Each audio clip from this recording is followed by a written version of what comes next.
Bonjour ou bonsoir, parce qu'il y en a pour qui c'est bonsoir à toutes et à tous. Bienvenue dans ce septième épisode de Dans la Lucarne. On est vendredi. Il est presque 13 heures parce que je peux plus dire qu'il est 13 heures parce que sinon Baptiste va m'engueuler. Il est déjà chaud dans le chat. Il est 13h04, je sais, j'ai une minute de retard. Il est presque. Il est 4, mais le live se lance à 13 heures, à 13h01 pour dire bonsoir donc à Baptiste qui est là, qui est pas encore au dodo, ça va pas tarder, il est 20 heures, il est tard, le soleil s'est couché. Bonsoir à ma foi et à Chileno qui sont déjà dans le chat aussi. On va donc, vous en avez l'habitude ou pas? Parce que c'est vrai que ça a été assez discontinu les épisodes de Dans la Lucarne. On va donc se poser un petit peu en ce vendredi. On va saluer Aquabon aussi qui vient d'arriver. Et on va donc dérouler. D'une part, on va commencer par quelques petites news de la semaine, des choses dont on a beaucoup parlé aussi dans la semaine sur nos différents endroits de Lucarne opposée, de la planète Lucarne opposée. Je suis déstabilisé parce que Nacio a repris un 6e mois d'abonnement. Salut à toi Nacio, merci beaucoup pour le soutien. Tu remarques que dans l'émission on n'entend pas le son des alertes. Voilà, c'est comme ça. Il y a un truc, mais voilà, faut que je trouve comment je règle. Merci en tout cas beaucoup à toi pour le soutien. Merci d'ailleurs à ceux qui nous soutiennent. C'est un truc de fou. Ce mois-ci on a 90 abonnements sur 90 subs sur la plateforme Twitch. Donc c'est énorme. On n'est pas loin des 1000 followers sur Twitch aussi. Donc voilà, c'est très très bien. Merci à tous ceux qui nous soutiennent. Je le disais, dans la lucarne, on va passer une heure à peu près, un petit peu plus, pour faire un petit peu le tour de la planète Hello, quelques news. Il y a quelques thèmes qui ont fait beaucoup, beaucoup parler ces derniers jours et on va les aborder aujourd'hui. On aura des Golasso Hello, je les mets dans l'émission parce que comme Lucarne américaine est entre guillemets en vacances, enfin même pas entre guillemets, est en vacances, on va mettre des Golasso Hello. L'avantage, c'est qu'on n'est pas obligé de rester du côté des Amériques. Et vous verrez que dans la sélection de la semaine, on n'est pas resté du côté des Amériques. Non, j'ai pas mis Lingard, je peux te spoiler direct, j'ai pas mis Lingard. Bonjour à Dame Notsori qui pour une fois est à l'heure, c'est vrai, on salue la performance. J'ai fait une thématique sur les Golasso Hello de la semaine, Baptiste. Et puis, tu sais à quel point j'évite de mettre du Séoul parce que ça oriente certains votes. Bref, quoique, il y a peut-être du Séoul. On va en parler dans un instant des Golasso Hello et ensuite on fera un petit peu votre menu du week-end et vous verrez qu'on va un peu déborder sur le week-end. On ira un peu plus loin que le week-end. Voilà, à peu près le menu, le programme de l'émission. On va donc y aller. On va donc commencer. On va commencer par les news de la semaine et on va commencer par aller aux Amériques. On va commencer aux Amériques. Ça va être simple, géographiquement parlant, on va partir du nord des Amériques, on va aller jusqu'au sud et puis on ira faire un petit tour en Asie pour terminer. On va commencer donc tout au nord, pas en MLS parce que ce week-end, mais presque, parce que en milieu de semaine, c'était dans la nuit de mercredi à jeudi, se déroulait le All-Star Game. Donc vous le savez, si vous êtes des habitués de sport US, c'est un petit peu le rendez-vous traditionnel, quel que soit le sport. Alors il y en a qui sont un petit peu plus médiatisés que d'autres des All-Star Games. On pense forcément tous au All-Star Game du côté de la NBA. Alors, la MLS a son All-Star Game. Salut à Kylian qui vient d'arriver aussi. C'est de la merde, oui, peut-être. En tout cas, il y en a qui pensent ça. Vous allez voir pourquoi. Alors, ça fait beaucoup débat, on en parlera un petit peu. Mais c'était donc le rendez-vous du milieu de semaine, le All-Star Game. Je vais même vous montrer les buts si vous voulez. Parce que, en gros, concrètement, alors il y a eu plusieurs formats. C'est un petit peu comme au basket où il y a eu plusieurs époques, plusieurs formats en termes de qui affronte qui. Là, vous le voyez, le All-Star Game, c'était les meilleurs joueurs, ou presque, de la MLS face aux meilleurs joueurs de la Liga MX. Donc c'était un duel États-Unis-Mexique. On sait exactement pourquoi on fait des duels États-Unis-Mexique. Est-ce que j'ai besoin de réinsister systématiquement là-dessus? Vous le savez que la population consommatrice de football, de soccer aux États-Unis est majoritairement hispanique, est majoritairement, entre autres, mexicaine. Et donc forcément, si vous faites venir les stars de la Liga MX, vous allez remplir un petit peu plus les stades. Et en mettant des places assez chères, vous allez pouvoir vous faire plaisir. Je vous disais que j'allais vous montrer les buts. Les voici, les buts. Les All-Stars de la MLS se sont encore imposés face au All-Star de la Liga MX. C'était déjà le cas lors du précédent All-Star justement, sous ce format-là, premier but de Sam Sturridge sur ce centre, ce caviar hein, de Denis Bouanga. Oui, c'est pour le pognon, ma foi, exactement. Victoire 3-1, donc vous allez voir avec le deuxième but et cette petite passe, ce petit amour de passe extérieure du pied. De Diego Rossi pour Tai Baribo qui a été élu MVP de ce match. Bon, ok, pourquoi c'est la Liga MX qui a gagné l'an dernier? Peut-être, je me trompe peut-être, mais merci de me corriger alors. Bref, en tout cas, cette année, j'étais persuadé qu'ils avaient perdu l'année dernière. Mais c'est pas grave. Ce but-là est signé Gilberto Mora. On en parle beaucoup de ce garçon au Mexique. Pourquoi? Parce que vous voyez son visage. Il a 16 ans, le garçon. On en parle beaucoup parce qu'on l'a vu à la Gold Cup. Parce que voilà. Donc on va faire attention. Mais ce garçon-là a 16 ans. Et puis derrière, il y a Carles Rill qui va régaler et qui va ouvrir sur le côté. Et ce ballon va finir par un but de Brian White. Il y a une frappe, voilà, de Brian White. C'est pas Diego Luna qui marque, c'est Brian White. C'est même presque un CSC. Mais bon, voilà. Victoire 3-1 donc de l'équipe MLS face à l'équipe Liga MX. Yohei Takaoka a joué, premier japonais à jouer dans un 11 de MLS All-Star, je crois. Alors, c'est fort probable, ça, Kylian. C'est même, oui, c'est largement probable. Donc, victoire, mais ce qui a fait parler, c'est forcément pas ce match en lui-même, même si bon, on en parle un petit peu. Ce qui a surtout fait parler, c'est, et je l'ai vu, Baptiste qui a trollé un petit peu, c'est cet homme. C'est Lionel Messi qui était convoqué, entre guillemets, pour le All-Star Game et qui n'était pas là, tout simplement. Et surtout, bon, il n'était pas le seul, hein, parce que Jordi Alba était aussi concerné par ce All-Star Game et n'est pas venu. Et en fait, on l'a senti venir, hein, le côté est-ce qu'il va être là, est-ce qu'il va pas être là, parce qu'il n'était pas là aux entraînements, parce qu'il ne donne pas signe de vie depuis plusieurs jours, parce qu'il n'a jamais parlé du All-Star Game, il n'a jamais communiqué là-dessus, il n'a jamais été impliqué dans la moindre communication directe. Les bandes annonces, ok, mais les communications directes. Et donc, voilà, concrètement, on sentait un petit peu venir cette idée-là. Et surtout, après le dernier match du week-end dernier en MLS, un certain Javier Mascherano avait fait quelques petits appels du pied pour dire bah ça serait bien que mes gars se reposent un petit peu, ils sont fatigués, ils jouent trop, etc., etc. Alors, je ne vais pas rentrer dans le débat du est-ce qu'il faut que Messi joue le All-Star Game ou pas. Je vous rappelle, et je le disais il y a un instant, que ces matchs-là sont dans la culture US. Hein. Je veux dire, on sait dès le début de saison qu'il y a un All-Star Game. C'est valable dans tous les sports. On pourrait juste dire, par exemple, ça serait quand même bizarre, même si ça fait partie du contrat, exactement, c'est exactement cela. C'est la vitrine, hein, quelle qu'elle soit. Ce All-Star Game, en plus, était particulier dans le sens où il se déroulait à Austin, que les maillots ont été aussi... Alors, il y a le côté... ça coûte cher d'y aller. Les gens viennent aussi pour voir les meilleurs joueurs de MLS. S'ils sèchent, ça casse un petit peu la magie, façon de parler. Mais surtout, cette année, il y avait donc un contexte particulier. Vous savez qu'il y a eu d'énormes intempéries qui ont touché le Texas. Il y a eu des morts. Et donc, les maillots ont été des maillots à édition spéciale, certains signés, mis en vente aux enchères pour récolter des fonds pour les victimes de ces violents intempéries. Bref, ça, c'est un autre débat. Le fait est que Messi n'était pas là. Messi n'est pas le premier à sécher, hein, on va le dire clairement. En 2018, Zlatan n'y est pas allé non plus. Mais je vais vous en parler dans un instant parce que ça avait eu des conséquences, tout cela. Ramos a reçu un petit bonus monétaire pour venir aussi. Ok. S'ils sont fatigués, il faut aller demander conseil aux coureurs du Tour de France pour les bons produits. J'entre pas dans ce débat, ma foi, j'entre pas dans ce débat. Mais il y a eu quand même des réactions. Forcément, il y a des réactions. Et on en parle, et il y a eu des réactions. Le patron de la MLS, Don Garber, a sorti quand même une magnifique phrase en disant « En même temps, c'est un joueur qui a joué 9 matchs en 30 jours. Miami a un calendrier qui ressemble à celui d'aucune autre équipe de MLS. La plupart des équipes ont connu une pause de 10 jours. Pas Miami. Léo, lui, a joué 90 minutes dans presque tous les matchs qu'il a disputés. » Ça, c'est le côté « je défends Messi ». Mais il y a, parce que c'est quand même son produit phare, pardon. Mais d'un autre côté, il a dit « Nous allons devoir gérer ça en tant que ligue, pardon. En même temps, nous avons des règles, nous devons les respecter. Nous aurions aimé que Léo soit là. Nous aurions aimé que tous les joueurs qui étaient sélectionnés soient là. Et après ce match, nous déterminerons ce qu'il doit se passer ce week-end.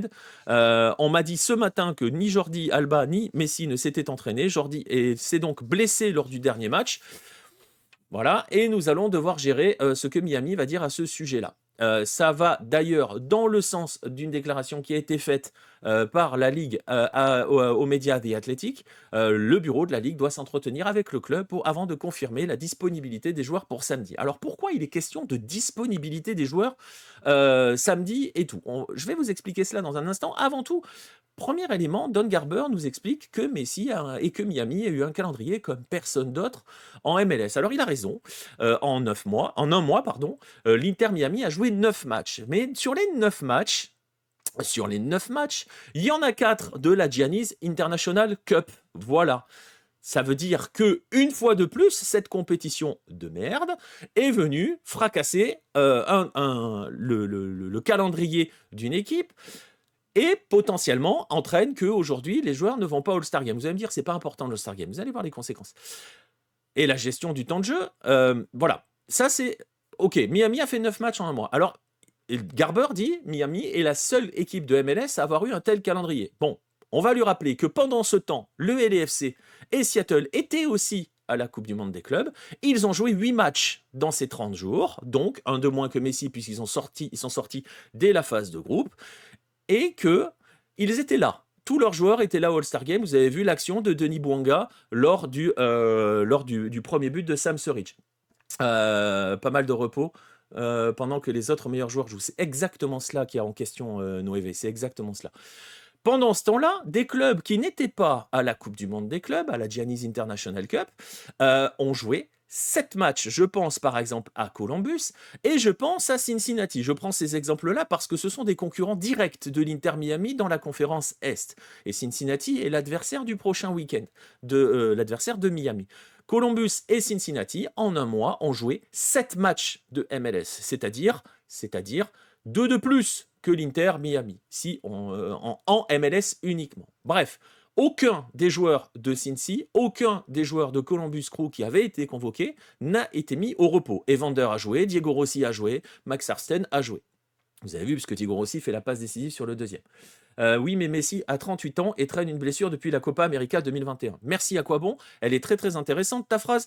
Mais la gestion du temps de jeu, c'est pas la MLS qui doit la gérer, c'est Javier Mascherano. Et Mascherano, avant chaque match de MLS, c'est Mascherano qui décide de faire jouer Messi à chaque match. C'est Mascherano qui décide de ne jamais faire sortir Lionel Messi de ses matchs. Mascherano, à chaque match de MLS, avant chaque match, quand il est interviewé en avant-match par les médias, par le Apple TV, on lui pose la question du « ça commence à faire beaucoup de matchs pour Messi, comment vous allez gérer? Ça commence à faire beaucoup. » Et à chaque fois, Mascherano explique « non mais ça va, on gère, il va bien, de toute façon, on verra avec lui au quotidien, mais en gros c'est mon meilleur joueur, je ne peux pas m'en passer. » Et bizarrement, voilà, lui peut pas s'en passer, mais le All-Star doit s'en passer pendant, comme disait Noévé, que les autres, ils y vont le jouer. Et l'autre souci par rapport à cela, c'est le précédent que cela peut causer. Parce que là maintenant, indépendamment du débat, est-ce que Messi devait y aller, est-ce que Messi ne doit pas y aller, etc. On ne va pas entrer à mort dans ce débat-là. La question est que normalement, contractuellement, il doit y aller. S'il n'est pas blessé, il doit y aller. Et s'il y a la question de ce week-end et je rappelle, le bureau de la Ligue doit s'entretenir avec les clubs avant de confirmer la disponibilité des joueurs pour samedi. Pourquoi cette phrase-là? Parce que dans le règlement de la Ligue, si tu sèches le All-Star Game, tu es suspendu pour le match suivant. Donc normalement, Messi et Alba doivent être suspendus ce week-end. Et on l'a dit, ce week-end, c'est les retrouvailles avec Cincinnati. C'est le match choc de la journée. Ça sera samedi soir, on en parlera un petit peu tout à l'heure. Et donc, il ne doit pas, en théorie, jouer ce match-là. Et c'est là où on va surveiller avec attention, parce que si Lionel Messi n'est pas sanctionné de ce match-là, de cette suspension-là, si Alba n'est pas sanctionné d'un match de suspension pour cette rencontre, ça va créer un précédent. Ça voudra dire tout simplement que l'année prochaine, au prochain All-Star Game, d'autres clubs, avec leurs joueurs vedettes, pourront très bien dire « bah non, on n'y va pas parce que notre gars doit se reposer ». Et comme le dit Noévé, plus personne ne voudra y aller dans le futur. Et pour rappeler, je parlais de Zlatan Ibrahimovic qui avait séché le All-Star Game 2018, il avait été suspendu en championnat le match suivant. Et on a beau dire ce qu'on veut sur les All-Star Games, on disait ça fait partie de la culture. On sait que ça grogne un petit peu en NBA avec les changements de format, la façon dont le All-Star Game se fait maintenant. On imagine quand même, on voit quand même que les stars, elles y vont. On n'imagine pas un All-Star Game sans LeBron James, par exemple. Donc voilà, donc ça, c'est un peu le problème. Salut à merci Idéo qui vient d'arriver. Salut à Pierre aussi qui vient d'arriver. Voilà. Et donc c'est important parce qu'il y a un véritable enjeu. Ce week-end, je le disais, l'Inter Miami joue contre Cincinnati. On se rappelle qu'ils se sont joués il y a une semaine. Je vais vous montrer ce qui s'était passé. Je vais juste vous montrer les buts de la rencontre. C'était oui, il y a en gros une semaine. Avec cette victoire 3-0 de Cincinnati. Je rappelle, pour poser un petit peu l'importance de cette rencontre-là, il y a 7 points d'écart entre l'Inter Miami et Cincinnati, c'est plutôt dans l'autre sens, puisque Cincinnati est en tête de la conférence. 7 points d'écart, mais 3 matchs de plus pour Cincinnati. Vous imaginez que si Cincinnati s'impose ce week-end, ils auront 10 points, ils seront à l'abri d'un retour potentiel de l'Inter Miami. Et donc, vous commencez à voir quels sont les enjeux de cette histoire-là, du fait que est-ce que Messi et Alba pourront être là ce week-end? Est-ce qu'ils ne seront pas suspendus? Et évidemment, tout le monde va regarder cela de manière attentive parce que, on le disait, ça peut avoir de véritables conséquences. On rappelle que l'Inter Miami est quand même un petit peu toujours sous le feu des projecteurs avec ses montages un petit peu chelous. Il y a cette histoire-là. Il y a l'histoire Rodrigo de Paul qui est prêté par l'Atlético de Madrid en attendant qu'un poste de DP puisse se libérer. On sait que le montage est un peu compliqué. On se souvient qu'il y a quelques années, ils avaient magouillé et faussé un petit peu le contourné justement l'histoire du DP, le Designated Player. Vous n'avez droit qu'à 3 joueurs qui sortent de votre salary cap, de votre plafond salarial. C'était à l'époque de Blaise Matuidi. La question, c'est est-ce que la MLS n'est pas en train de faire un petit peu, on rappelle que comme pour Gianni, Gianni est le seul à penser que l'Inter Miami est champion. Est-ce que la MLS n'est pas en train de créer quelque chose de très particulier autour de l'Inter Miami qui pourrait qui pourrait un peu causer pas mal de troubles? Bref, tout ça, ça fait beaucoup, beaucoup, beaucoup parler. On va attendre avec beaucoup d'intérêt. Ça devrait tomber dans la journée parce qu'on saura aujourd'hui, ce vendredi ou au plus tard samedi matin, qui sera présent dans le groupe pour l'Inter Miami. Il y a ce qu'on appelle les Availability Reports qui sont publiés les veilles de match. Donc normalement, on saura s'il y a eu une décision. Pour l'instant, à l'heure où j'enregistre, enfin au moment où on le fait l'émission, j'ai rien vu passer.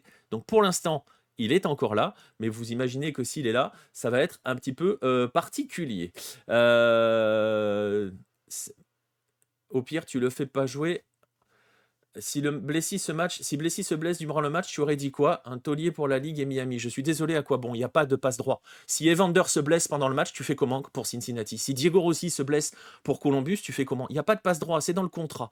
La gestion du temps de jeu de Lionel Messi, les 9 fois 90 minutes en un mois, c'est pas le All-Star Game qui l'a fait, c'est Mascherano. Il y a eu des matchs qui étaient réglés. Contre New York, c'était réglé très tôt. Pourquoi il n'est pas sorti? Il y a eu tout un tas de matchs où c'était réglé bien avant. Il n'est pas sorti. Le 3-0 à Cincinnati, ça servait à rien de le laisser sur le terrain. Pourquoi il est resté? C'est pas à la Ligue d'assumer les conséquences du fait que Mascherano ne le fait jamais sortir. C'est pas la question. Face au PSG, c'était pareil, etc., etc. Je suis désolé. Il y a pas de passe droit parce que tu t'appelles Lionel Messi ou Inter Miami et ça commence un petit peu à chauffer partout dans la ligue parce qu'il y a trop de passes droits justement qui sont accordés à l'Inter Miami. Non, ne m'énerve pas.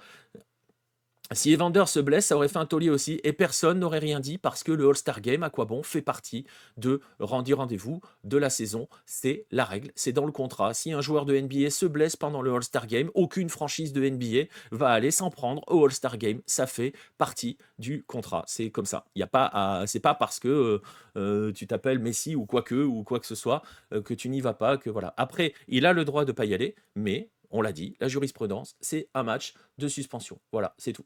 On ne peut pas exclure l'Inter Miami du football et laisser une tournée. Non, mais ce n'est pas la question, mais voilà.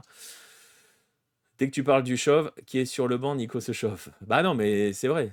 Bah c'est pas normal. Bah si, c'est la règle. C'est dans leur contrat, garçon. Ils sont payés par la Ligue, donc ils doivent aussi faire en sorte que de remplir leur part du contrat. Je vois pas pourquoi ça serait différent au foot par rapport aux autres sports.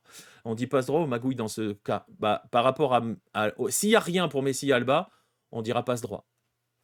Pour De Paul, on peut dire, ou comme l'époque Blaise Matuidi, on peut dire Magouille. Mais bref, tout ça pour dire que c'est pas avec ça que l'Inter Miami continuera de se faire des amis dans la ligue, sachant qu'ils en ont pas forcément beaucoup. Voilà pour le All-Star Game, voilà pour la partie Amérique du Nord. On va descendre, on va aller juste en dessous, on va aller au sud. Il y avait de la Liga MX, il y avait les meilleurs joueurs de Liga MX. On va aller au-dessous parce que forcément, celui qui a fait beaucoup parler cette semaine, c'est aussi encore une ancienne star qui a brillé en Europe. C'est monsieur Chicharito Hernandez. Vous avez forcément, ou pas d'ailleurs, mais vous avez forcément vu passer ce qu'il se passe du côté de Javier Hernandez. Ça revient sur LAFC Son Heung-min. Ouais, j'ai vu passer ça, puisqu'apparemment, il y a aussi l'idée peut-être Thomas Müller, qui apparemment, il y a des pistes, il n'y a plus que LAFC et Sydney FC. Je vois pas la... Enfin voilà, bon bref, on verra. On rappelle juste que le LAFC est dans un conglomérat avec le Bayern. Voilà, rappelez-vous les histoires de multipropriété. Ça déclare sur les mariés en blanc. Non, la pire que ça. On va parler de Chicharito, donc vous avez vu, qui s'amuse sur ses réseaux, sur Instagram notamment, à envoyer des courtes vidéos. Je crois que c'est sur TikTok aussi, mais je ne suis pas sur ce réseau, donc voilà. Bref, il s'amuse à nous donner sa vision du monde, Chicharito. Elle est assez particulière, et elle est assez particulière surtout en ce qui concerne la place de la femme. Voilà un extrait qui a été publié par The Athletic. Je vais vous le lire. Femme, vous êtes en train d'échouer. Il manque ça au début de cette citation. Vous êtes en train d'échouer, vous êtes en train d'éradiquer la masculinité en rendant la société hypersensible. C'est Chicharito qui parle, je vous le dis tout de suite, c'est pas Bibi. On va tout de suite se dédouaner de ces saloperies. Incarnez votre énergie féminine en prenant soin, en nourrissant, en accueillant, en donnant la vie, en nettoyant, en soutenant le foyer, qui est l'endroit le plus précieux pour nous les hommes. N'ayez pas peur d'être des femmes. N'ayez pas peur de vous laisser guider par un homme qui ne veut qu'une chose, vous rendre heureuse. Voilà, fabuleuse phrase de ce cher Chicharito Hernandez. Salut à SKFC. Il est dans la sauce de malade. Comment ses propos exactement, c'est de ça qu'on va parler. Phrase absolument, déclaration absolument lunaire, mais lunaire. Voilà. S'il est con, il est con. Voilà, on est d'accord. Un vrai philosophe de dire quoi bon. Voilà. En tout cas, ce qui est certain, on en rigole. C'est pas drôle du tout parce que c'est quand même absolument horrible ce genre de propos en 2025, encore plus à notre époque. Ça l'a toujours été, mais là vraiment, il y a un moment où il faudrait qu'il se réveille, le garçon. Bref, et donc forcément, ça a fait beaucoup réagir, beaucoup réagir. Alors la Liga MX s'est fendue d'un communiqué. Je ne vais pas vous le lire en entier, mais en gros, concrètement, elle condamne les propos sexistes et violents à l'encontre de l'égalité des sexes qu'elle essaye de promouvoir et de défendre. Je rappelle que la partie féminine, la Liga MX féminine, fonctionne plutôt bien au Mexique. Il y a eu, pour le coup, de vrais efforts qui ont été faits par les fédérations mexicaines, et la Liga MX féminine marche assez bien. Je rappelle, on parlait du All-Star Game il y a un instant, il y avait des féminines qui ont participé au All-Star Game sur les matchs, sur les ateliers d'exhibition, vous savez, le crossbar challenge, viser la lucarne, les trucs, les machins. Il y a plein de petits ateliers pour rendre le tout assez marrant. Il y avait en invité des féminines, notamment du côté de la Liga MX. Je pense que Chicharito ne regarde pas, ça c'est clair.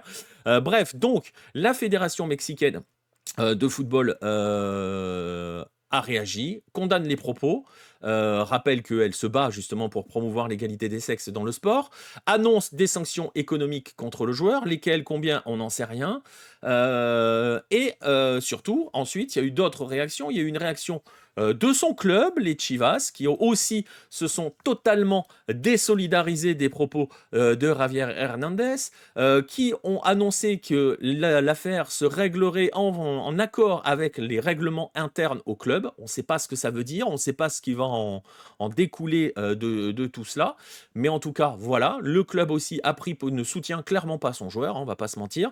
Le sponsor du club, Puma, s'est aussi désolidarisé de tout cela, en publiant également un communiqué, et je ne sais plus qui mettait dans le chat que ça fait beaucoup parler et ça remonte très haut. C'est allé jusqu'à la présidente du Mexique, Claudia Sheinbaum, qui est donc la présidente du Mexique, qui a juste déclaré que Javier Hernandez avait encore beaucoup à apprendre sur le rôle des femmes dans la société.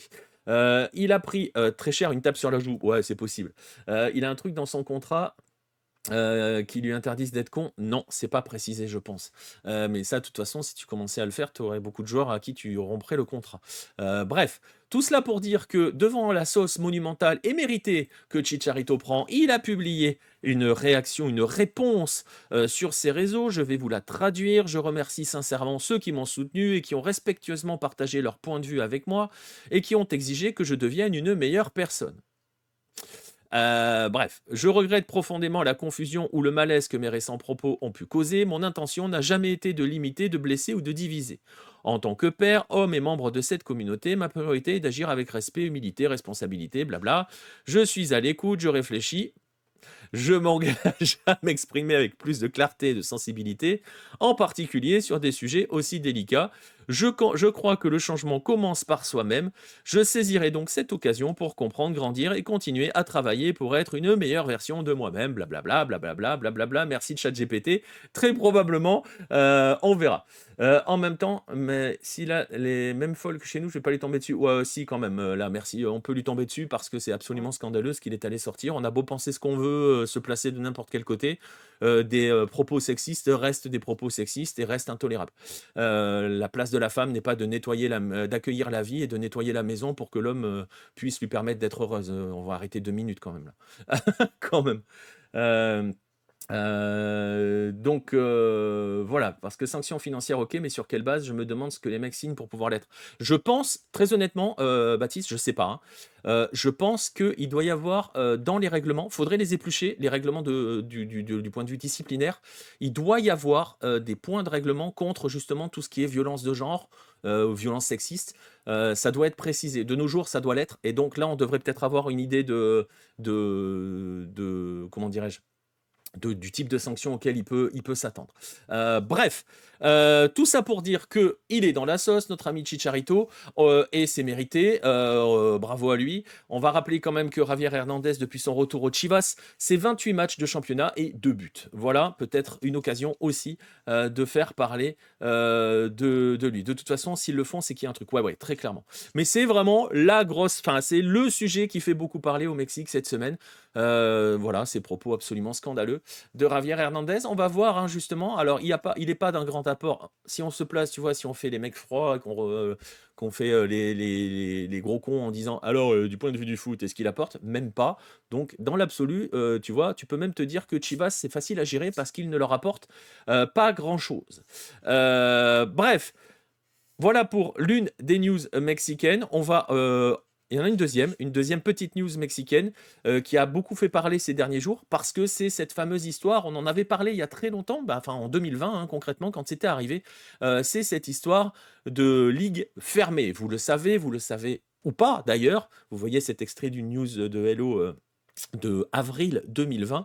Depuis justement avril 2020, pendant le Covid, la Liga MX a fait le choix de devenir une ligue fermée à 18 clubs. Son élite est fermée comme, entre guillemets, une petite MLS à 18 clubs. C'était la fameuse époque Covid. À l'époque, quand ils ont fait cette annonce-là, ils avaient annoncé que c'était pour 5 ans. Les choses ont évolué depuis. Apparemment, c'était pour 6. Je vous laisserai aller voir la news, je la mettrai dans les liens sur le replay sur YouTube. Vous verrez qu'à l'époque, il y avait écrit 5 ans. En jeu, à l'époque, hein, époque Covid, et donc pour gérer l'après-Covid, c'était d'assurer l'avenir du championnat, l'avenir des clubs, en verrouillant l'élite, hein, c'est-à-dire éviter une descente qui pourrait être économiquement très préjudiciable. L'ancienne Liga de Ascenso, donc la deuxième division, était alors à l'époque devenue une sorte avec pour projet de devenir une sorte de pouponnière. On avait prévu au départ de l'appeler Liga de Desarrollo, pardon, je vais le prononcer à la mexicaine, ligue de développement, hein, concrètement. En gros, c'était une ligue où des franchises servaient à faire jouer des jeunes joueurs avant qu'ils arrivent en Liga MX. Ça n'a pas du tout été le cas. Aujourd'hui, cette ligue, elle s'appelle Liga de Expansión. Je ne sais pas pourquoi le expansion, voilà.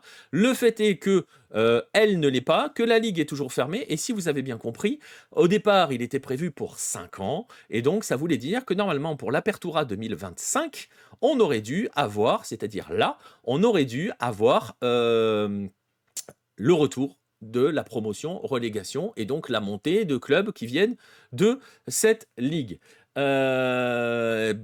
le fait est que ce n'est pas le cas et plusieurs clubs, 10 au total, bloqués dans cette division qui n'a absolument aucun intérêt et dont le modèle économique, vous comprenez, est un petit peu bancal, puisqu'elle ne sert à rien, c'est une ligue fermée, vous pouvez gagner, ça vous changera rien, avait, selon The Athletic toujours, saisi le TAS pour que justement, à l'Apertura 2025, on puisse remettre en place le système de promotion-relégation.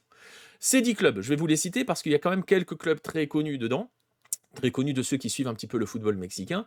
Il y a l'Atlante, il y a l'Atlético Morelia, qui a pris les relais des Monarcas qui sont morts depuis parce que déménagés à Mazatlan. Bon, bref. Il y a les Leones Negros qui sont l'un des clubs de Guadalajara. Il y a les Chivas, l'Atlas et les Leones. C'est le troisième club. Et sinon, vous avez l'Atlético La Paz, Cancún, les Cimarrones de Sonora, le club Jaiba Brava, les Mineros de Zacatecas, Oaxaca et les Venados. Ces 10 clubs avaient saisi la Ligue, avaient saisi le TAS. La Ligue avait alors publié un communiqué dans lequel elle disait « bah nous on est au courant de rien ». Il n'y a rien, il n'y a pas de plainte. Bref, le fait est que dans cette plainte, les équipes de la Liga de Expansión disent n'avoir reçu aucune réponse à leur demande de la part de la Ligue ou de la Fédération pour rétablir la promotion-relégation, alors qu'elle devait s'arrêter à partir du 7 juin, qu'on devait retrouver la promotion-relégation, là, avec le tournoi qui vient de démarrer. Dans ce document que The Athletic expose, entre guillemets, non, l'Atlante, merci, l'Atlante. Pas l'Atlas, l'Atlante. L'Atlas est en première division. Le document explique que le 24 mars, les représentants de ces 10 équipes ont demandé le retour, qu'il n'y a pas eu de réponse, qu'ils ont soumis une deuxième demande le 7 avril, qu'il n'y a toujours pas eu de réponse, et que donc, ce n'est que le 29 avril que la FMF, la fédération, a donné sa position, en gros, mais ne s'est pas engagé a donné sa position et a expliqué, en gros, ne s'est pas engagé à un retour de la promotion-relégation pour la saison 2025-2026. Et d'ailleurs, ce qui est assez rigolo, c'est que la fédération considère que justement, cette pause devait durer 6 ans. Et donc, normalement, ça nous amène, et que donc, comme elle a commencé en 2020-2021, la promotion-relégation devrait revenir en 2026-2027.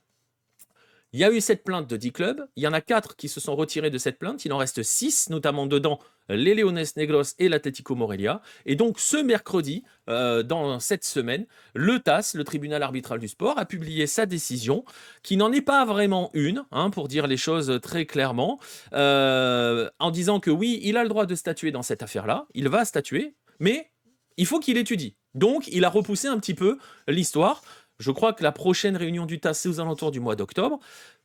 Et bon, on verra. Alors vous allez me dire, ok, bah ils peuvent attendre 2 mois de plus. Oui, mais vous allez voir que c'est là où c'est un petit peu plus vicieux quand même. Parce qu'au cœur de ce litige-là, dans cette histoire-là, c'est une subvention. C'est-à-dire qu'en échange du fait que la Liga MX soit devenue une ligue fermée, la fédération et la ligue versent une subvention de 20 millions de pesos pour les clubs qui sont bloqués dans cette ligue des expansions. C'est en gros une sorte de compensation au fait de ne pas pouvoir participer, de ne pas pouvoir monter en Liga MX. Et là où ça devient assez rigolo, il y en a qui parlaient de Corée du Nord tout à l'heure, vous allez voir à quel point on est dans une jolie démocratie. Après le procès contre le TAS, la fédération a gelé les paiements contre les équipes qui se sont mis dans cette plainte. Pourquoi ? Parce que en 2020, dans les accords qui avaient été signés à l'époque, on ne sait pas dans quel sens ils ont été signés, vous voyez ce que je veux dire, est-ce que tout le monde était vraiment d'accord ?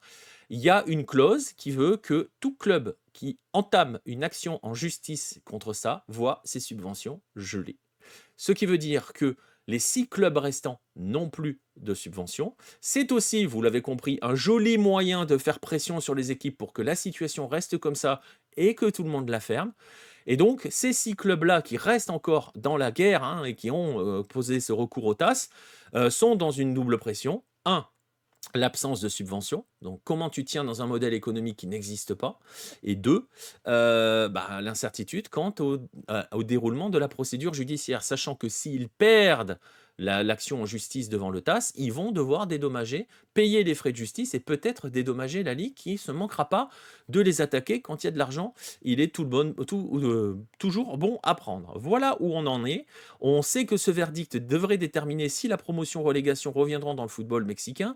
Le problème, c'est que le temps file. Le problème, c'est que l'argent manque et que ces clubs-là, voilà, qui dépendent financièrement de ces subventions-là, ne vont pas pouvoir résister indéfiniment à cela.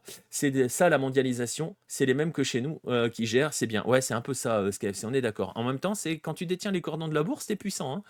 Bonjour à tous et particulièrement à ceux qui ont été blessés ou fatigués en dernière minute et qui n'ont malheureusement pas pu prendre All-Star Game. Salut CC à contre-cœur. Salut CC. On verra d'ailleurs s'il est toujours blessé pour ce week-end. Bref, voilà où on en est dans cette histoire-là. Le bras de fer va se poursuivre. J'ai envie de dire attention à celui qui va perdre, parce que ça va faire très très mal. Et économiquement parlant, ces équipes-là sont menacées. Et pareil, hein, si la Liga MX décide que finalement on ne touche à rien et que c'est bien comme ça, à terme, la Liga de Expansion, on ne sait pas ce qu'elle va devenir. Et attention aussi aux conséquences sur le football mexicain. Fun fact, les joueurs de Séoul ne feront pas le All-Star Game car ils jouent le Barça le lendemain. C'est possible. C'est possible. Bref. Voilà pour les news mexicaines. J'avais prévu de vous parler de la Sudamericana, mais j'ai complètement oublié le visuel. On va juste citer et juste saluer sur la Sudamericana. On va juste saluer la nouvelle grosse perf de l'Alianza Lima, qui est allée. Vous vous rappelez que l'Alianza Lima a sorti Boca et là vient de sortir Grêmio. Tout simplement de la Sudamericana. Alors j'ai pas le tableau, je vais juste vous dire, ils joueront contre l'Universidad Católica équatorienne en 8e de finale. La U de Chile s'est qualifiée face à Guarani et jouera contre Independiente. C'est l'une des grosses affiches de ces 8e, avec le América de Cali contre Fluminense. On aura une affiche argentine, Central Cordoba face à Lanús. Ça c'est sur une partie du tableau. L'autre partie, Once Caldas jouera contre Huracan. Independiente del Valle va jouer contre Mushuk Runa. L'Atlético Mineiro qui s'est qualifié à l'arrache jouera contre Godoy Cruz et Bolivar qui a mis 2 tôles à Palestino 3-0 3-0 jouera contre Cienciano et donc se rendra au Pérou. 2 Péruviens en 8e de finale quand même de la Sudamericana, ça fait plaisir. Peu de Brésiliens hein, finalement, vous le voyez, il y en a quelques-uns mais il n'y en a pas tant que ça. C'est toujours la compétition la plus ouverte. Je rappelle que la finale initialement prévue à Santa Cruz doit donc se jouer en Bolivie. On ne sait pas si elle va rester en Bolivie parce qu'il y a des soucis avec les travaux du stade. J'avais prévu donc de parler de la Sudamericana. Je ne peux pas vous mettre les visuels, j'ai juste oublié de le mettre. Donc voilà, on va en profiter. Nous, la tournée du Barça en Asie a été annulée, non c'est possible, je ne sais pas. Je ne sais pas. Ou au Japon, c'est le promoteur. Que au Japon, c'est le promoteur japonais qui a fait faux bon. Ah, ok. Voilà. En même temps, à 38 ans, il n'avait pas participé au jeu du cirque. Bah oui, mais c'est le règlement, KFC. Je suis désolé, on en a parlé tout à l'heure, hein, si tu n'étais pas là à ce moment-là. Donc voilà. Bref, on va aller justement parler d'Asie. On va aller en Asie et on va parler d'une initiative. Ça va faire plaisir à Baptiste. Et d'ailleurs, je vais vous renvoyer vers le blog. Corée du Sud que Baptiste tient sur Lucarne Opposée. Si vous voulez vraiment suivre tout ce qui se passe en Corée du Sud, allez là-dessus, je vous mettrai le lien. Donc voilà. Je vous mettrai le lien dans la description. C'est corée.lucarne-opposé.fr hein, si vous ne l'avez pas, si vous le voulez tout de suite.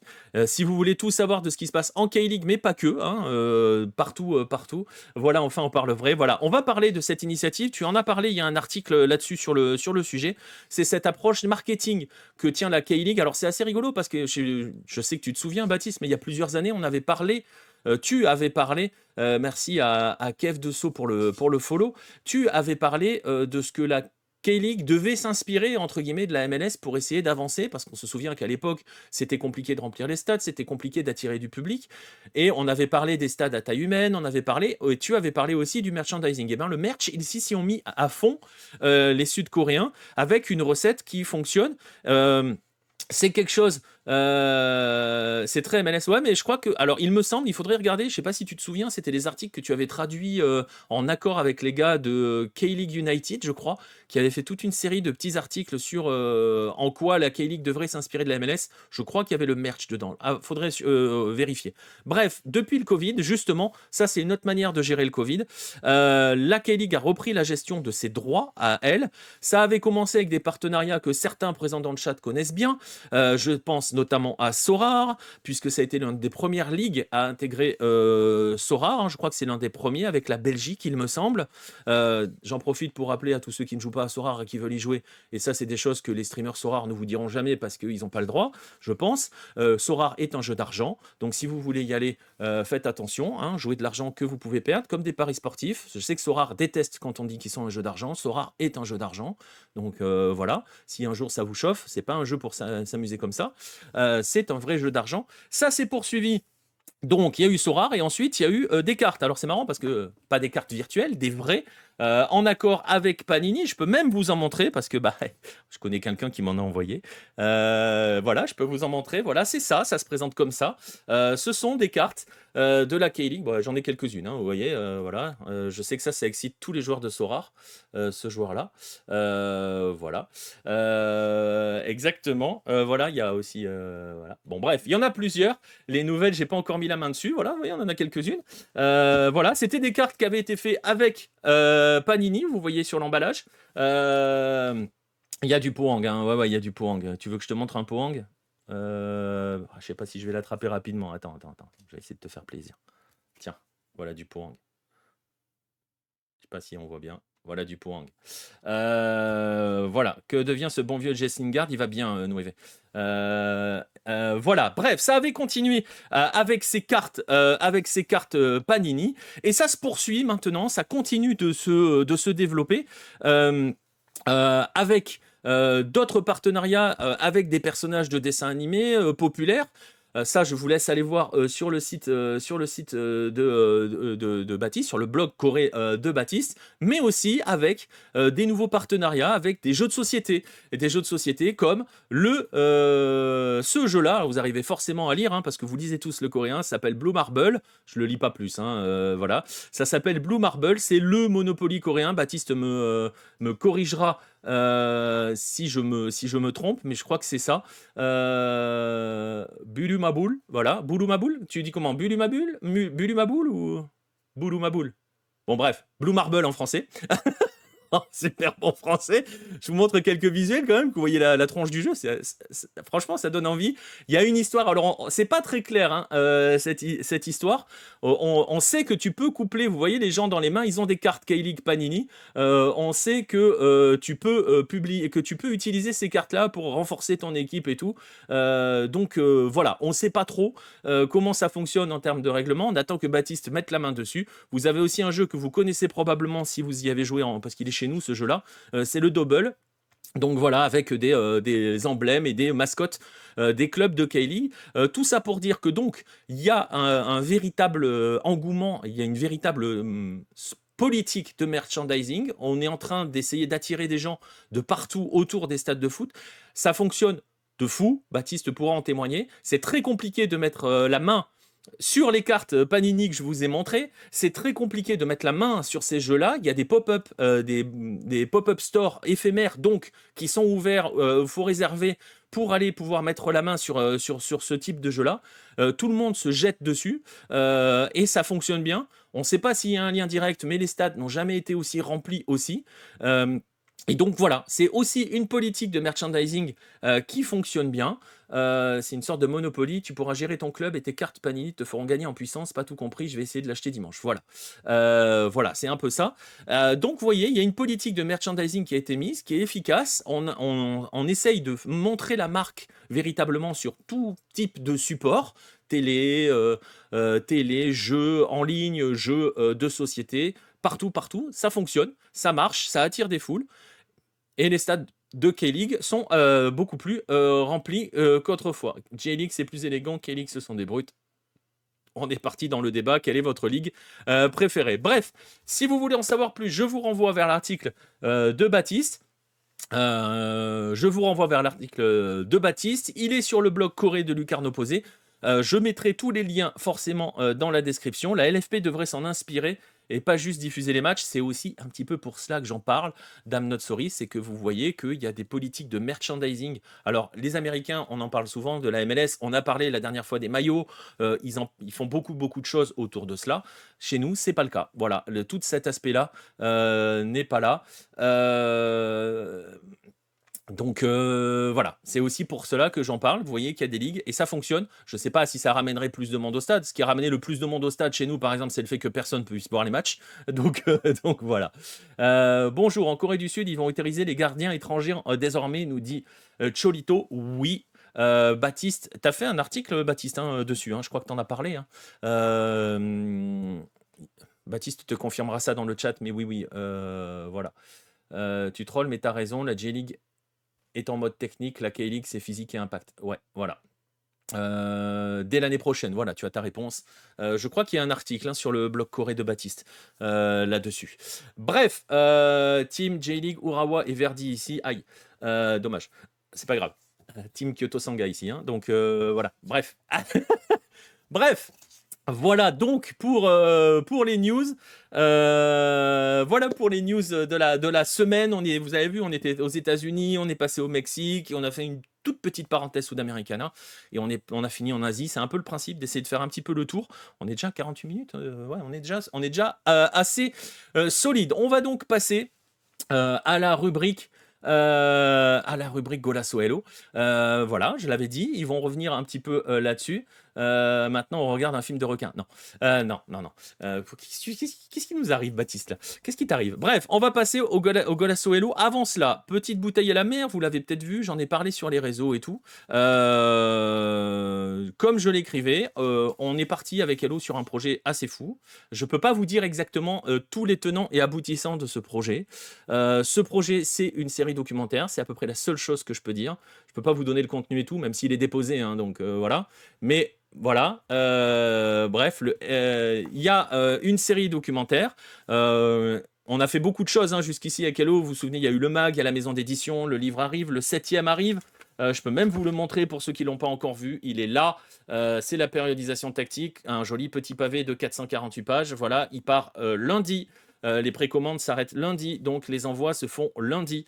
Pour tous ceux qui l'ont précommandé, vous pourrez l'acheter aussi après, il n'y a pas de souci. Tous les livres, quasiment tous, il y en a qui sont en rupture de stock. Et je vais voir d'ailleurs si je refais quelques stocks. Je sais que j'ai quelques demandes, notamment sur le Bielsa. Qui n'est plus disponible. Donc n'hésitez pas hein, si vous avez s'il y a des livres qui ne sont plus disponibles et que ça vous chauffe un petit peu, dites-moi et je ferai refaire des stocks. Dites-moi, vous pouvez me le dire sur Discord, vous pouvez me le dire sur Twitter, les DM sont ouverts et des choses comme ça. Donc n'hésitez pas à me faire signe là-dessus. Il y a encore des mags hein, d'ailleurs, hein, si vous voulez aller sur des mags. Il reste en cumulé, il doit rester environ une centaine de magazines en cumulé parmi tous les numéros. Alors là, pour le coup, les numéros qui sont épuisés, il n'y en aura plus, hein, c'est fini. Ils s'arrêteront là. Bref, je disais après tout cela, on est parti sur ce projet-là. C'est un énorme projet. Ça touche forcément un sujet qui a trait, un pays ou des pays qui sont liés à la planète lucarne opposée. Qu'est-ce que je voulais dire? Sachez que c'est une histoire qui est en projet, c'est un projet qui est dans la tête de la personne qui est en train de vous parler depuis 3-4 ans. À l'origine, ça devait être un livre que je voulais faire avec quelqu'un qui est sur place et voilà, qui va être dans l'histoire là. Et au final, on va essayer de le faire en série documentaire. Sachez que l'idée, c'est qu'il y a 5 épisodes, que tous sont écrits, que les intervenants sont pour certains, pas tous, hein, sont déjà au courant et ont donné leur accord, que l'affaire a pris un peu de retard en début d'année voilà, pour des histoires, mais bon voilà. J'ai contacté des producteurs, des boîtes de prod, j'ai contacté quelques médias, il y en a qui semblent intéressés. Le seul souci, c'est pour ça que j'en parle un petit peu aussi ici, j'essaie d'en parler sur tous les supports de Hello, voilà. Le souci, il est financier. Voilà, on va pas se mentir. Ça va parler de la Belgique. Non, je veux pas de Belgique sur Lucarne opposé. Donc voilà. Et si c'était en Belgique, je pense que j'aurais pas de souci financier, si tu vois ce que je veux dire. Voilà, le souci il est vraiment financier. Donc vraiment, l'idée de tout ça, l'idée du post sur les réseaux sociaux, l'idée de cette promo, c'est voilà. Si vous connaissez des mécènes, faites-moi signe. Faites-moi signe. Et je parle pas d'une petite chose. Donc, voilà, si vous connaissez des sponsors, on est preneur. Alors forcément, voilà, ça fait un peu bouteille à la mer, mais voilà, moi clairement, c'est un projet que je peux pas porter financièrement, c'est trop. C'est des chiffres, c'est des sommes à 5 chiffres, hein, donc là pour le coup, voilà. Mais voilà, l'idée, c'est vraiment, je vous en parle rapidement. N'hésitez pas. N'hésitez pas à en parler autour de vous si vous connaissez des gens, qui peuvent sponsoriser, qui peuvent soutenir ou des trucs comme ça. N'hésitez pas. Je vois qu'on est parti sur un sujet dans le chat. Je ne vais pas entrer dans ce sujet-là. Donc voilà. Mais bon. Tout ça pour dire, voilà, c'était sur l'Argentine à la Coupe du Monde. Non, on l'a fait, ce doc. On a collaboré sur un doc là-dessus. Je ne sais pas si je pourrais vous le montrer un jour. Je l'ai, hein. Je ne sais pas si je pourrais vous le montrer un jour parce que, voilà.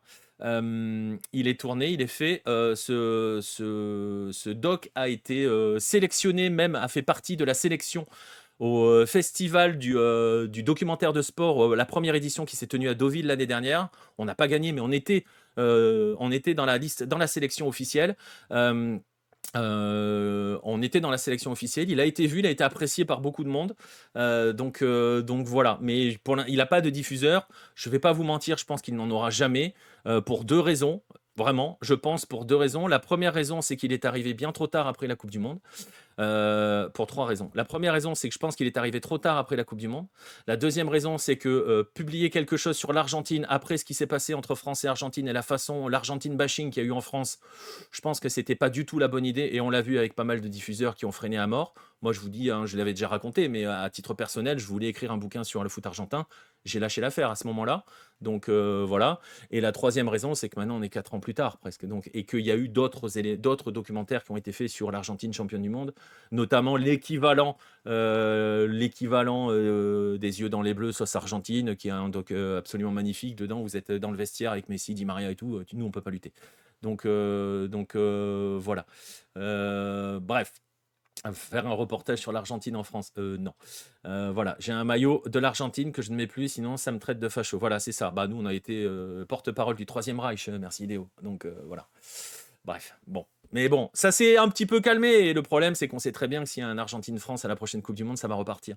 Donc voilà. Non, il n'a pas eu d'amende. Il n'a pas fait de bashing, Cholito. Il a juste pas été. Donc voilà, bref, donc si vous connaissez des sponsors, des mécènes, alors j'ai vu le message Chileno sur la cagnotte, le problème, on a déjà fait des cagnottes sur Hello, on a fait des cagnottes pour transformer le média, pour payer les déplacements au Chili en 2015, il n'y a rien à déclassifier Baptiste, on avait donc fait ça, on avait fait une autre cagnotte pour la sortie du Garincha, pour la maison d'édition. On avait fait une autre cagnotte aussi pour essayer de remettre un peu de fonds dans la machine à un moment-là. Mais là, franchement, on est sur un niveau de financement sur une cagnotte, tu peux pas, quoi.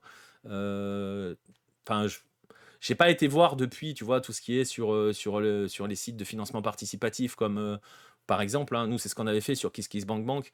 Mais très franchement, on est sur des sommes à 5 chiffres. Je ne suis pas convaincu qu'en 2025, vu les contraintes, vu la réalité économique pour tous les particuliers, tu puisses aller alimenter une cagnotte à 5 chiffres. Tu vois ce que je veux dire? Et le problème de ces choses... Alors, je peux faire une cagnotte litchi, machin et tout, mais 0,0001, ça fait 5 chiffres. Ouais, mais là, il faut que tu mettes le 1 devant, en fait. Et c'est pas un 1.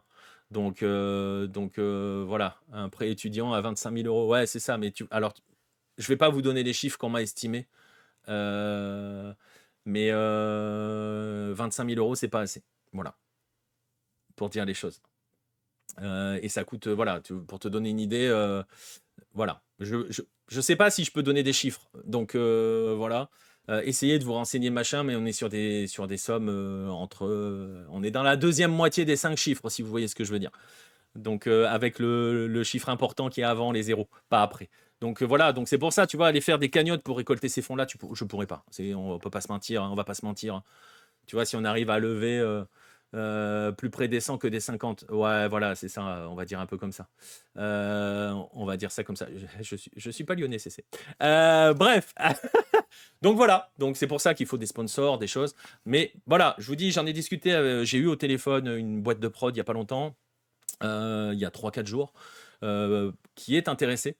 Mais qui n'a pas la trésorerie pour avancer les frais, donc il faut les sous. J'en discute là avec un média qui a l'air intéressé, mais on n'aura pas la réponse avant qu'ils connaissent leur budget. Donc voilà, demande à Nasser, ouais c'est ça, demande à Nasser. Textor, je pense que... Ah, remarque que j'ai un maillot de Botafogo, et je suis supporter de Botafogo, donc peut-être que je peux aller le voir. Je vais aller voir John. John. Bref, voilà. Tout ça pour dire, si vous connaissez des sponsors, allez-y. Textor va lâcher 1 million si Botafogo prend 50 de... moi je le prends le million, hein. J'ai pas besoin de ça, hein. J'ai besoin de beaucoup moins. Bref, sinon un autre sponsor, ça pourrait être la Française des Jeux, mais en grattant en remplissant des grilles de loto. Oui, je suis pas sûr que ça soit une bonne idée. Bref, voilà. Sinon, Jambière est dans la sauce, je crois. Donc voilà. En tant que Bordelais, tu sais qui. Non. Merci SKFC de ce message. On va passer à autre chose. Il y a quelqu'un qui me l'a dit sur Twitter et je vais te répondre ce que je lui ai répondu. Je cherche de la compétence aussi. donc voilà. Par contre, ça m'a toujours surpris que tu n'aies jamais eu de lien avec Roustan. J'ai déjà échangé comme ça avec lui, mais sans plus. Voilà. Non, on n'a jamais été. Je l'ai jamais vu concrètement. Pas Twitter, X, c'est vrai. Bref, on va passer à autre chose. On va passer au Golasso Hello. J'ai pas essayé, Baptiste. On va passer au Golasso Hello. On va pas changer le principe. Toujours 4 buts. Seulement, on va pas forcément rester aux Amériques, comme je le disais tout à l'heure. Je vais vous montrer la sélection. Vous allez voir, il y a une thématique. Je me suis amusé à faire une thématique. Voilà. La thématique, ça va faire plaisir à Baptiste parce que je sais qu'il aime ça. La thématique, c'est les grosses frapasses. Voilà. J'espère que vous êtes prêts. Voici la sélection des Golasso Hello de la semaine.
Ça met pas Lingard, mais ça me troll. Je vois pas de quoi tu parles.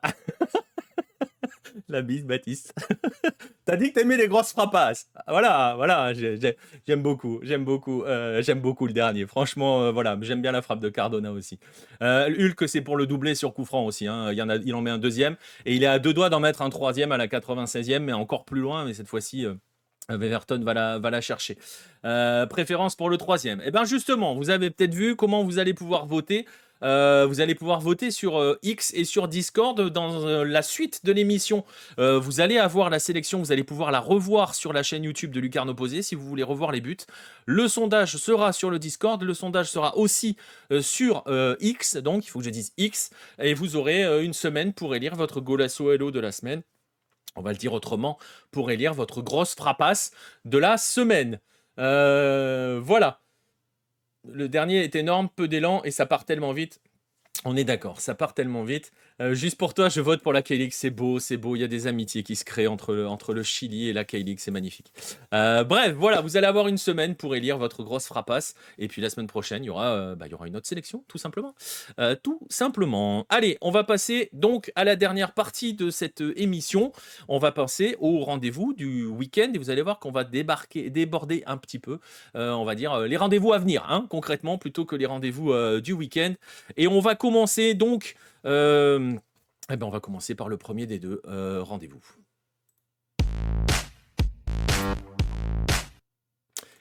On va dire que je continue à troller, hein, mais je vous jure que c'est absolument pas vrai. Vince n'est pas là, on s'attaque pas à Vince. Voilà, le premier rendez-vous, ça sera dimanche soir. Et en fait, puisque je suis dans les rendez-vous, avant d'évoquer ce Huracan Boca, qui sera le rendez-vous de dimanche soir, 23h30, on sera en direct, on prendra sur Hello TV, ça sera donc forcément le rendez-vous sud-américain du dimanche soir. Peut-être qu'on débordera sur River qui joue après. Je troll pas, je vous jure, je troll pas, je fais pas exprès. Bref, avant cela, vous savez qu'il y a d'autres rendez-vous. Il y aura le rendez-vous nord-américain dans la nuit de samedi à dimanche. Euh, à 1h15, on arrivera vers 1h parce que le premier match est vers 1h15. Ce premier match, c'est Miami-Cincinnati, donc c'est pour cela qu'on va arriver sur cette session-là. Je vous rappelle que Cincinnati a 7 points d'avance sur Miami avec 3 matchs d'avance, donc l'enjeu, il est là. S'il y a victoire de Cincinnati, Miami ne peut pas reprendre mathématiquement Cincy dans la conf. On verra aussi et surtout si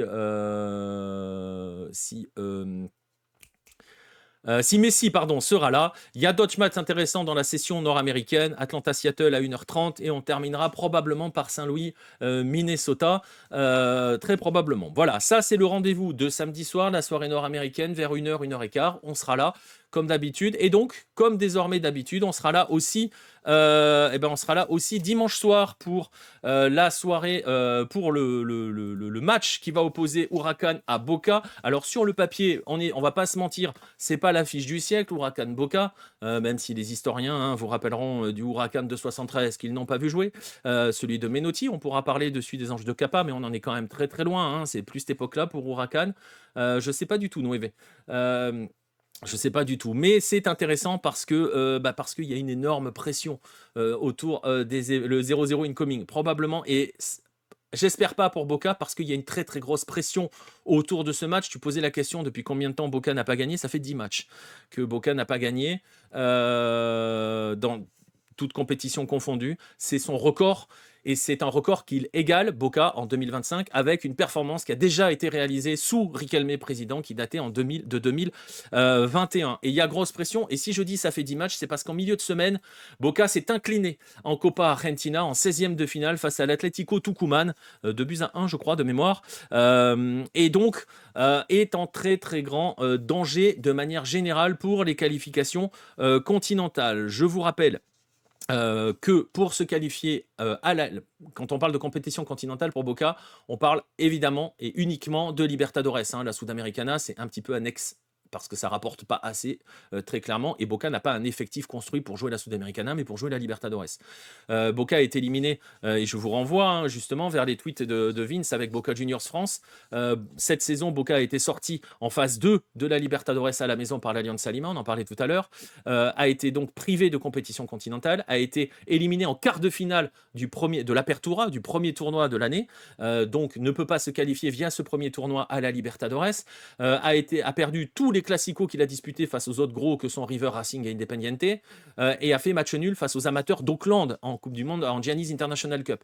Bref, tout ça pour dire que si Boca veut jouer la compétition continentale majeure, la Libertadores, donc il ne reste plus que 2 possibilités. Soit gagner le Clausura, et donc ça va passer par se mettre enfin à gagner parce que Boca a fait 2 matchs nuls pour débuter son Clausura, soit finir à l'une des 2 premières places de la table annuelle. Alors j'ai pas mis le visuel, mais je vais vous le dire, les 2 premières places de la table annuelle, qui cumulent le classement Apertura et Clausura, sont occupées pour l'instant par Rosario Central et par River Plate. Rosario Central a 39 points, River en a 35, Boca est 3e avec 34 points. La 3e place, pour l'instant, c'est une place qui envoie au second tour de qualification de la Libertadores, c'est ce fameux tour où Boca s'est fait taper par l'Alianza Lima. La seule chose qui intéresse Boca, c'est d'aller chercher une place directe. Ça veut dire qu'il faut finir dans les 2 premiers, sachant que, je le disais, ils sont à 1 point de River, à 4 de Central, mais surtout, ils ont Argentinos qui est à 1 point, et ils ont Racing et le San Lorenzo qui sont à 4 points. Donc c'est rien de fait, il y a une grosse pression là-dessus. Est-ce qu'on serait pas sur une soirée collector? Ça peut mal se passer. Mais ça peut mal se passer, et attention, parce que on peut troller, on peut s'amuser, machin. Attention à ce qui est en jeu aussi. Je vous rappelle ce qu'on avait évoqué avec Vincent à l'époque des élections, quand Riquelme s'était présenté face à la bande à Macri. Ce qui était en jeu, c'était aussi la survie d'un modèle. C'était le fait d'échapper à la potentielle arrivée des sociétés sportives privées avec Boca. On sait que Mauricio Macri et le président Javier Milei, qui sont tous deux fans de Boca. Macri, il est tellement fan qu'il a détourné de la thune pendant qu'il était président de Boca. Donc voilà, il aime bien partager, mais pour lui, enfin que Boca partage avec lui. Et donc, il y a une vraie opposition qui est en place et une vraie opposition qui ne manque pas de continuer à mettre la pression. Plusieurs articles sont arrivés dans la presse, notamment Andrés Ibarra, qui était l'un des opposants de Riquelme lors des dernières élections, qui voilà, arrête de détruire Boca, tout simplement, qui ne cesse de détruire Boca, selon Riquelme, ne cesse de détruire Boca. Il y a beaucoup d'articles qui sont sortis, qui sortent ces derniers jours. Il y a une énorme pression sur les épaules de Miguel Ángel Russo, qui est envoyé au front pour essayer de gérer. C'est un peu le même problème, c'est-à-dire que Riquelme est très discret, il y a quelques propos. Il a déclaré que le seul moyen de se sortir... écoutez cette phrase absolument extraordinaire quand même. Le seul moyen de sortir de cette période négative, c'est de gagner. Voilà. Merci Ron Roman. Bref, le fait est qu'il y a cela, il y a beaucoup de problèmes en interne, notamment la gestion de Carlos Palacios, beaucoup de problèmes internes dans le vestiaire, beaucoup de gestion des joueurs, beaucoup de problèmes autour du club, et cette grosse pression politique avec des vautours qui n'attendent qu'une chose, c'est que cette politique-là se casse la gueule pour venir mettre la main dessus et mettre en place leur société sportive. Je rappelle, je l'ai dit, je rappelle que quand Macri a été président, il a mis en place une structure qui était censée, dans laquelle il y avait des fonds qui étaient censés servir au transfert. Et on n'a jamais retrouvé l'argent. Peut-être que Gérard Lopez va vouloir racheter Boca aussi. Mais donc, il y a toute cette pression qui est là. Et donc, vous voyez que ça dépasse véritablement le cadre du sport. Et donc, ce Huracan Boca qui va se jouer au Duco. Huracan n'est pas bien, on va pas se mentir. Huracan a perdu ses 2 premiers matchs et a marqué un seul but et en a pris 5. A perdu contre Estudiantes 2-1 et a pris 3-0, je ne sais plus contre qui, au deuxième match. Voilà. Donc, il y a une pression sportive, il y a une pression politique. C'est un match à fort enjeu, à très fort enjeu. C'est aussi pour ça qu'on sera là-dessus. Victoire obligatoire plus que jamais pour Boca et Miguel Ángel Russo. Ils auraient dû lancer le John Bray, selon toi, durant cette mauvaise série. La gestion des gardiens à Boca, on en a souvent parlé avec Vince, même dans les lives, c'est un peu la même qu'avec River. T'as pas le droit d'avoir un jeune gardien dans les buts. Voilà. Il y a eu la même histoire. Agustin Rossi, il n'a jamais fait l'unanimité, alors que voilà. À River, tu avais eu l'affaire autrefois Augusto Batalla, qui avait fait d'extraordinaires débuts et qui à la première bourde a été dégagé. Et puis avec il est trop jeune pour assumer le statut de machin. Bray est jeune. Bray a fait ses preuves sur les matchs où il a joué. Sauf qu'à chaque fois, on lui a mis un coup Romero, un coup la Marquezine. Voilà, je ne sais pas quoi te dire d'autre. C'est toujours très compliqué. L'impression que le gardien doit avoir 30 ans pour être dans les buts à Boca. Et c'est un peu le même problème à River. Donc, quand tu es un jeune gardien dans ces clubs-là, c'est un petit peu, voire très, très, très compliqué cette histoire. Pour même, je sais pas si tu vois, ouais, pour se faire une place, tout simplement. Donc, est-ce qu'il aurait dû et pour le coup, pour répondre à ta question directement, est-ce que c'est le moment? Je sais pas. J'aurais tendance à dire non. Mais il y a d'autres problèmes à gérer que le gardien pour l'instant. Et je suis pas convaincu que pour le coup, envoyer le gamin dans le feu maintenant, vu la pression, vu le bordel qu'il y a autour, c'est compliqué. À River, Ledesma a un sacré level comme doubleur. Oui, il était arrivé normalement pas pour être doubleur. Sauf qu'Armani s'accroche. Voilà. Mais la gestion des gardiens, c'est compliqué. Vraiment, dans ces clubs-là, dans ces 2 clubs, la gestion des gardiens, c'est incompréhensible. Bref, voilà. Tout ça pour dire, rendez-vous donc dimanche vers 23h15. Le match est à 23h30. Ça sera à suivre avec nous. Si vous avez Fanatize, ça sera sur Fanatize. Ça, c'est un des moyens légaux, payants, mais légal. C'est 10$ par mois à Fanatize sans engagement. Je ne sais plus à combien c'est à l'année, je crois que c'est 80 ou 99. Je ne sais plus lequel des deux entre lui. J'inverse un petit peu avec le Season Pass. Tout ça pour dire, vous pourrez voir le match. Il y a des moyens de voir le match en France. Donc, rendez-vous dimanche. Je rappelle qu'avant, il y a rendez-vous samedi soir, dans la nuit de samedi à dimanche, pour la MLS. Et il y aura donc un dernier rendez-vous. Et ça ne sera pas ce week-end, ça sera bien après. Voici le deuxième rendez-vous.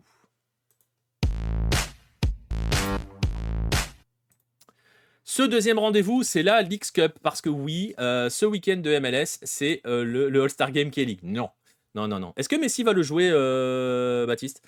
Bref, qu'est-ce que je voulais dire? La Leagues Cup, ce week-end, c'est la dernière session de MLS avant mi-août, avant le 10 août, je crois à peu près, puisqu'il va y avoir l'intermède Leagues Cup 2025. Alors, brièvement pour parler de cette compétition, pour ceux qui ne savent pas de quoi il s'agit. La Leagues Cup, avec ce trophée si particulier, c'est tout simplement le duel entre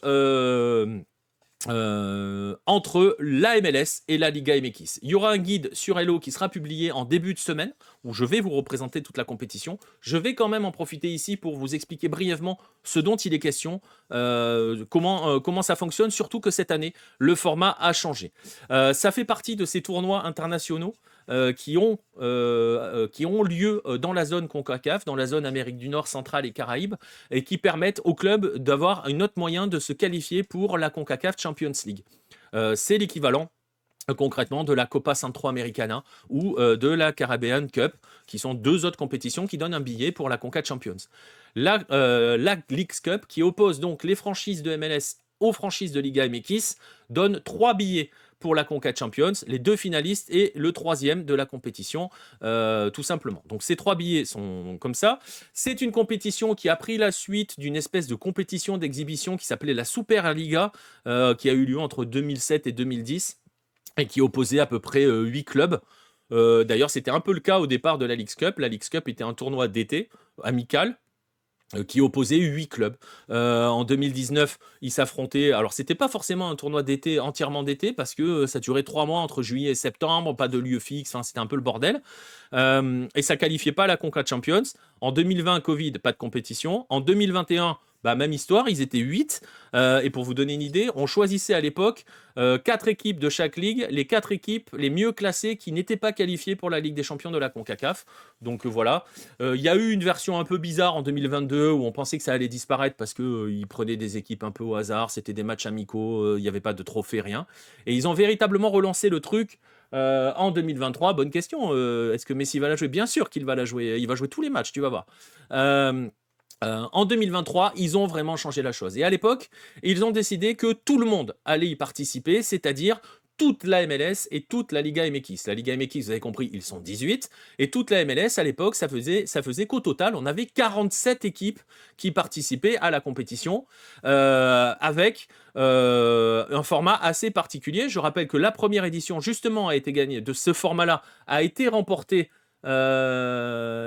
Salut à Bendona Bendo. Oh là là, ce pseudo. Merci pour ce premier message dans le chat. Tirage rêvé pour Léon. Ils affrontent le CF Montréal. et, et le crew aussi, oui.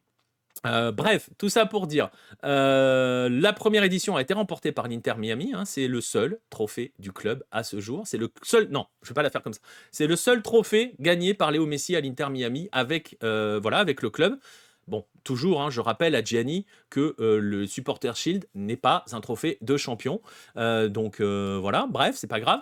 En 2023, c'est donc Miami. En 2024, c'est Columbus qui s'est imposé face au LAFC en finale.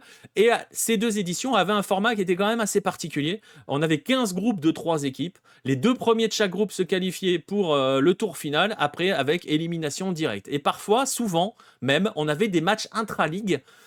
Et ça faisait souvent sauter des gros. On se souvient par exemple qu'en 2023, en 8e de finale, on a eu un Classico Regio, donc un duel entre les Tigres et les Rayados, donc les 2 clubs de Monterrey. On se rappelle que l'Inter Miami, tout comme le Crew d'ailleurs, hein, dans leur parcours à élimination directe en 2023 et 2024, n'ont pas affronté une seule équipe mexicaine. L'an passé, par exemple, Tigres, qui a décidément pas de chance, s'était tapé Pachuca en 16e de finale. Bref, ça faisait un petit peu grincer des dents sur le côté, le champion, il n'y a pas de match interligue, il n'y a que du intraligue quasiment. Et donc, en 2025, ils ont décidé de changer absolument tout le format de la compétition. Alors déjà, il n'y aura pas tous les clubs de MLS qui vont y participer, il n'y en aura que 18. L'idée à l'origine, c'était de prendre que ceux qui se qualifient pour les playoffs, en considérant le barrage comme un moyen de qualification. Donc les 9 premiers de chaque conférence, concrètement, ça faisait 18 MLS, 18 Liga MX. Bon, il y a eu un petit changement, c'est que Vancouver n'y va pas et c'est San Diego à la place. On se demande vraiment pourquoi. Prenez une carte des États-Unis, regardez où se trouve San Diego par rapport à la frontière mexicaine. Bref, c'est un débat. Le fait est qu'ils sont 18 clubs de MLS, 18 clubs de Liga MX.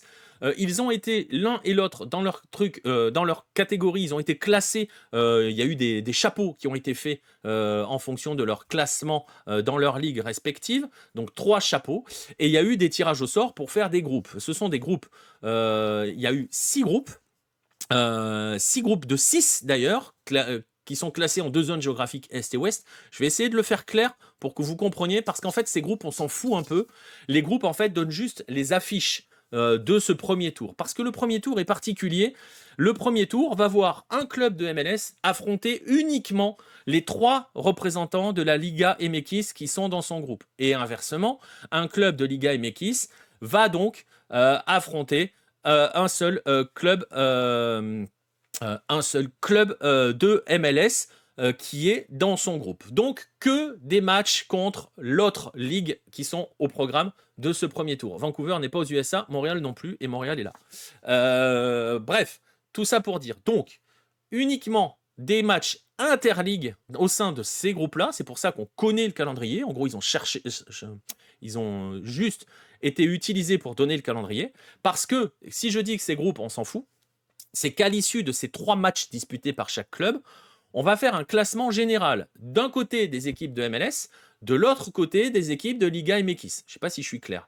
Votre club de MLS joue 3 clubs mexicains, il prend tel de points, il a son classement dans sa zone MLS. Le club de Liga MX, pareil.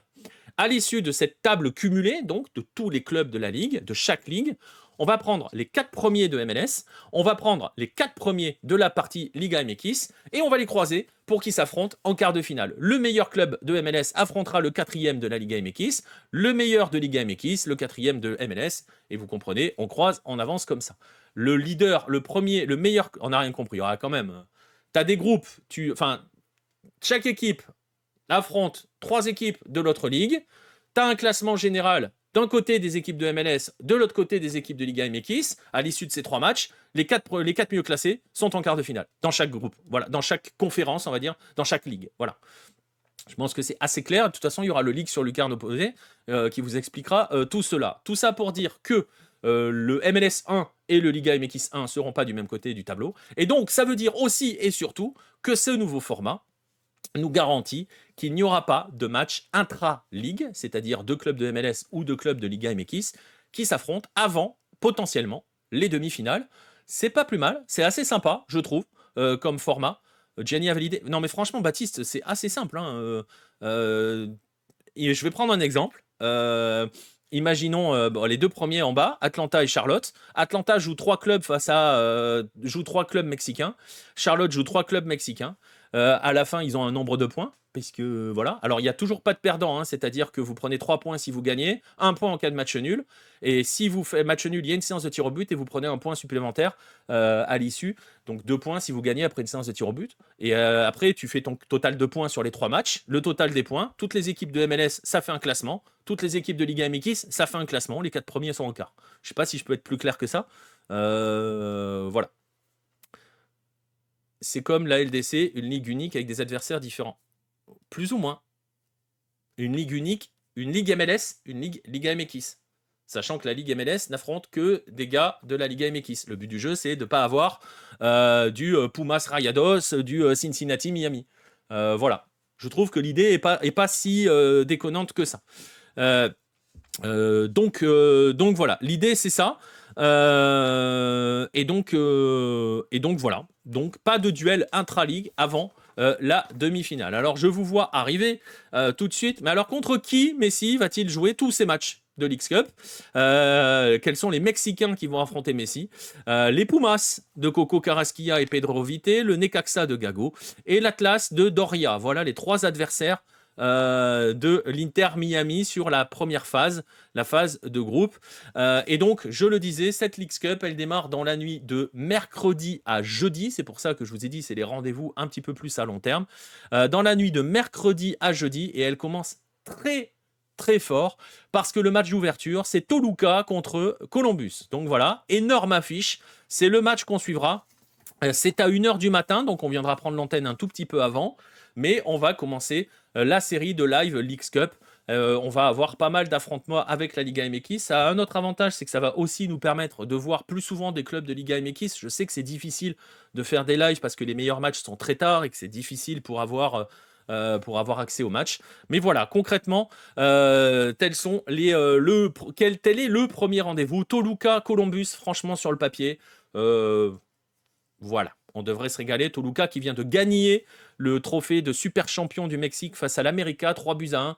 Un match qui s'est déroulé aux États-Unis. On se demande bien pourquoi. Bref, voilà les rendez-vous. Je résume. Samedi, ça va être de toute façon résumé dans le générique derrière. Vous aurez le temps de prendre des notes. Dans la nuit de samedi à dimanche, la soirée MLS vers 1h du matin. Dimanche à 23h30. Huracan Boca. Et dans la nuit de mercredi à jeudi, 1h du matin. Mercredi à jeudi ou mardi à mercredi? Qu'est-ce que j'ai dit? Mardi à mercredi, 1h du matin. Toluca contre le Crew. Voilà pour ceux dans la lucarne, épisode 7. On arrive au bout. Merci à tous ceux qui étaient présents dans le chat. Bon appétit à Baptiste qui part manger avant d'aller faire dodo parce qu'il est 21h là-bas. 21h20. Merci à tous ceux qui ont suivi dans le chat, merci à ceux qui nous follow, merci à ceux qui ont pris des subs, merci encore à Nacio qui en a pris un aujourd'hui. On se retrouve donc dans la nuit de samedi à dimanche pour la soirée MLS. Il faut que j'arrête de tourner sur ma chaise. C'est énervant, je sais, mais c'est un réflexe. Voilà, la vidéo sera dispo dans la foulée en replay sur YouTube pour ceux qui n'ont pas pu la voir ou qui ont raté le début, après la publication des Golasso Hello. On se retrouve donc samedi. Bon match, il y a de la MLS la nuit prochaine, là, à 1h30, mais on ne sera pas là, mais il y a de la MLS si vous aimez la MLS cette nuit. Donc vous pouvez aussi vous faire une première session en début pour lancer votre week-end. Bon match, bon week-end, bon match et à samedi, dans la nuit de samedi à dimanche pour le premier rendez-vous. Tout va être, oula, on va y arriver, tout va être résumé dans le générique de fin. Salut tout le monde, bon après-midi.